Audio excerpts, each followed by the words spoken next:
Have you ever asked for feedback, and then the second you get it, you realize, oh, you weren't actually ready to hear it? Well, today we're diving into an ancient text called the Anumāna Sutta.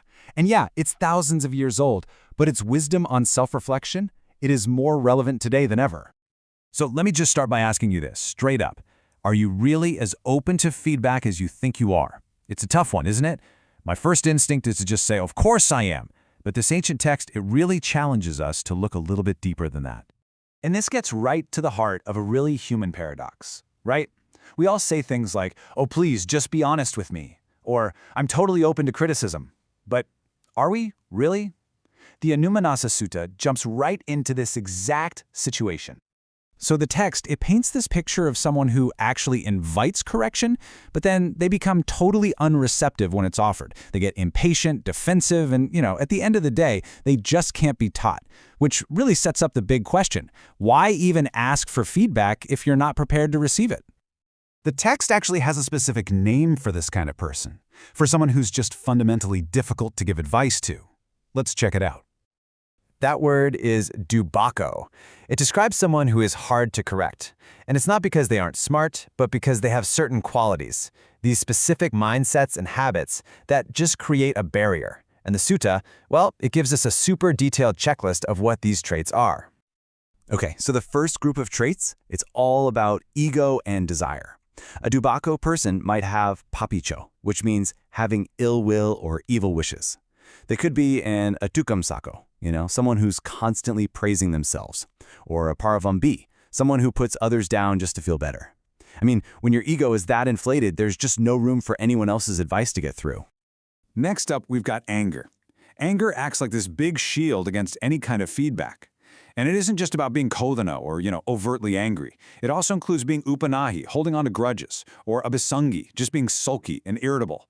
It can even be something as subtle as always speaking in a way that just borders on anger. Any of these things create this intimidating wall that just stops feedback dead in its tracks. So what happens when you actually try to correct a dubako person? Well, they get defensive. They might immediately retort against you, or even worse, start to belittle you for trying to help. And here's the classic move. Anyananya pachaditarati. They just change the subject, completely evade the point, and steer the conversation anywhere else but the uncomfortable truth. Sound familiar? And finally, there's just plain old stubbornness. This can mean being makhi, which is being contemptuous of others, or sato, being deceitful. But the real core of it is being taddo, or just totally obstinate, and sandittiparamasi, which is rigidly clinging to your own views no matter what evidence you're shown. This mindset makes any kind of personal growth pretty much impossible. Okay, I know that was a lot to take in. It's a pretty heavy list, but the good news is the text doesn't just leave us with a list of don'ts. It also gives us a positive ideal, the kind of person we should all be striving to become. And that ideal is the suvako person. It's the complete opposite of dubako. Someone who is suvako is easy to correct. They're open to advice, and they genuinely want to learn and improve.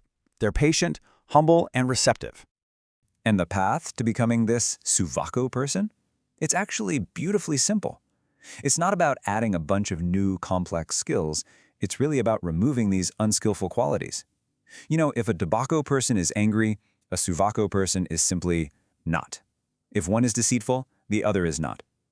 It's a path of subtraction, of purification. So, the big question is, how do we find out if we have any of these dubako traits lurking inside us?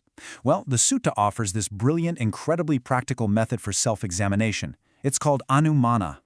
Anumāna literally means inference. It's this amazing tool of both logic and empathy. The basic idea is to reason from your own experience of others to understand how others experience you.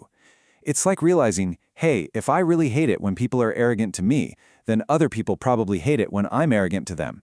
It's that simple. So it breaks down into this really simple 4-step mental exercise. First, you identify a quality, like maybe impatience or dismissiveness that you really dislike in other people.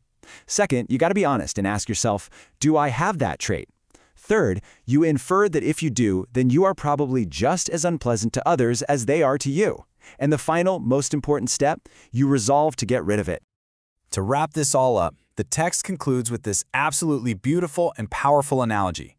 It compares this whole process of self-reflection to looking at your own face in a mirror. Just imagine a young person, someone who really cares about their appearance. They go to check their reflection in a perfectly clean mirror or even a clear bowl of water.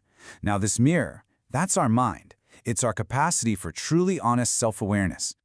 And what happens next all depends on what they see. If they spot a speck of dirt, they don't get mad at the mirror, right? They don't pretend it isn't there. They just work to remove it. But if they see that their reflection is clean and pure, they feel pleased, they feel happy. And that is the whole goal of our self-reflection. The teaching here is so direct. If your self-reflection, your look in the mirror, reveals one of those Dubako traits, a little blemish, the task is clear. You have to strive to abandon it, to clean that spot from your character. But what if you look in that mirror and you see that you are actually free from these things? Well, that is a reason for joy. You should be genuinely pleased with your progress, and let that feeling motivate you to keep practicing, to keep cultivating these positive, skillful qualities day and night. So, we end right where we began, with a question for you. The Anumāna Sutta, it gives us the mirror and it tells us exactly how to use it. The only thing left is for us to have the courage to actually look. So, what will you see in your mirror today?